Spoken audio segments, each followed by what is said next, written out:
That was great. So Goliath just got defeated, right? And so he goes in to talk to King Saul. I don't have that one. Nope, that's not good. Well, we're just going to put him sitting here talking with his back to King Saul. He's just chilling. That's David. That's King Saul.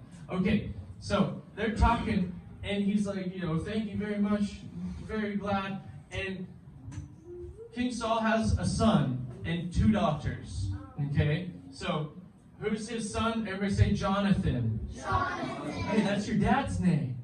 Yeah. Okay, so anyways, his David becomes really good friends with his son. He meets him and he's like, "Oh, you're awesome, man." So Jonathan and David, they were like, "Dude." David. Oh no, David. Falling out of the book.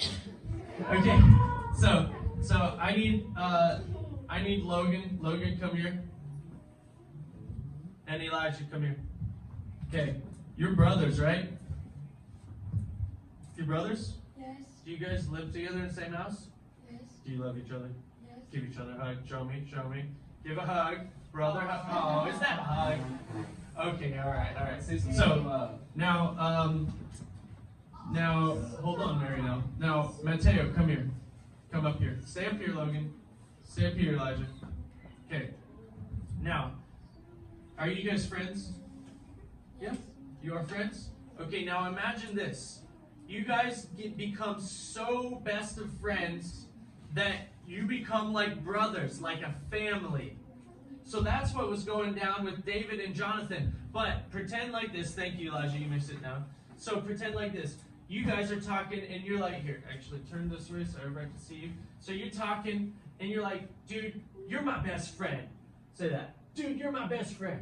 Even if you don't mean it. Okay, so and then you're like, you know what? I'm so friends with you, let's make a covenant. And a covenant means like a brotherhood. Proof to show it. Proof. So he's like, you know what? You take my shoes, I'll take your shoes. He's like, you take my belt, I'll take your belt.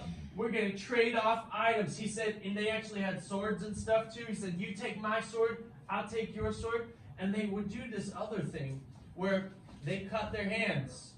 And you ever see, and then they shake hands, and then blood brothers, right? That's a covenant. That's what they used to do. So they would cut each hand, make covenant.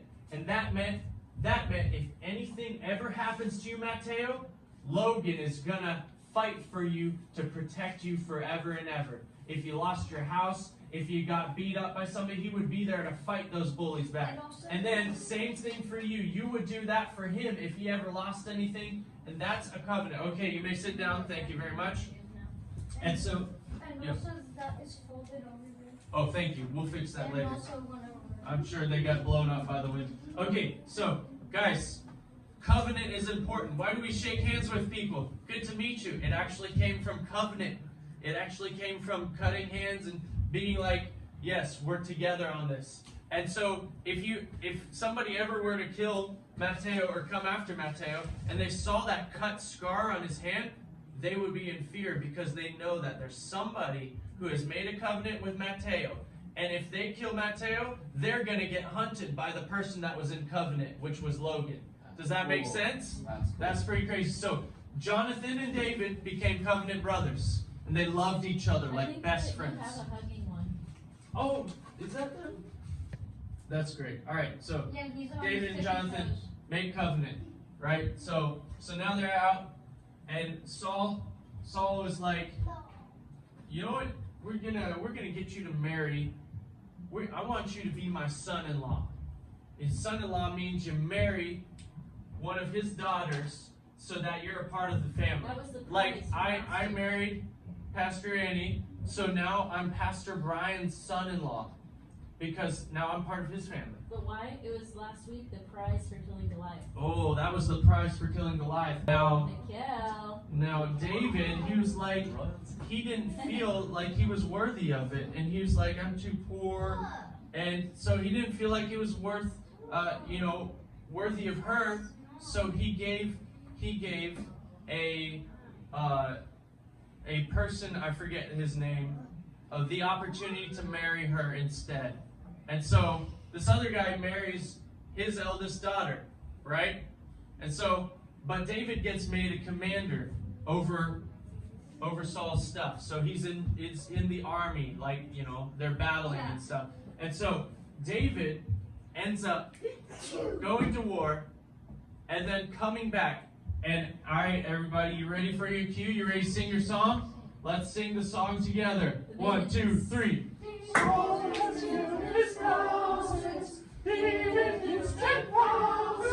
So they come back in from war, and guess what? A bunch of women are singing that song.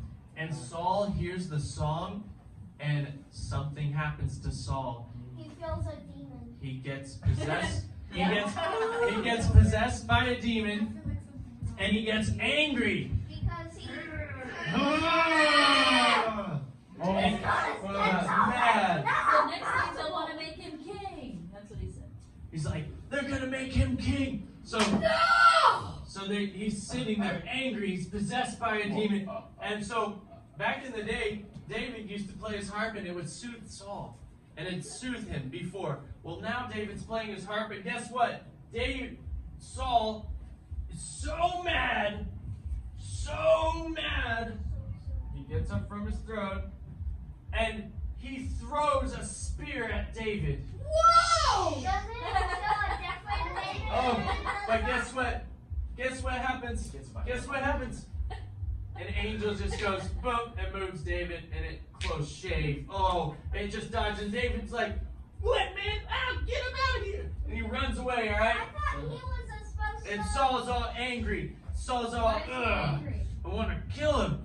And he's got a demon in him. He got possessed because he was jealous because the people were singing. Saul's only killed 1,000 people, but David's killed 10,000 people. And Saul was like, what? I should be the one who everybody's praising and being the best and prideful and all that. And he got possessed by a demon. So he threw a spear at David. David ran away, he freaked out. But David's respectful. He's not going to try and come back and fight the king. So David continues to do his duties as a commander and leading in the army and, you know, doing the battles. And so He still plays his harp. Because I remember... somebody plans. Saul plans an evil plan now. He's thinking, you know what? I'm going to call David in here. And I'm going to say, hey, I still want you to be part of my family. I still want you to marry my youngest daughter. He's like, but to marry my youngest daughter, you got to do something for me. Yeah. And so he calls him in. He says that to David. David's sitting down, you know, and David's still a little nervous, you know, because he just got a spear thrown at him. And he goes in. He's like, I want you to marry my youngest daughter. And he says, I can't afford that price, you know, because it was expensive to marry a king's daughter. And he said, all I require is the body parts of our enemies, the Philistines. So the Philistines were the enemies of Israel. They hated Israel and were always battling against them. So he said, I want you to take the male body parts of 100 men in battle and bring them to me, and you can have my youngest daughter as bride. So David's like, sweet, okay, that's doable. I can do that. Now Saul thought, okay, 100 dudes, he's gonna die. Saul thought David's not gonna make it. Well, guess what? David goes out there and battles, and he comes back with 200 body parts of these guys that he killed.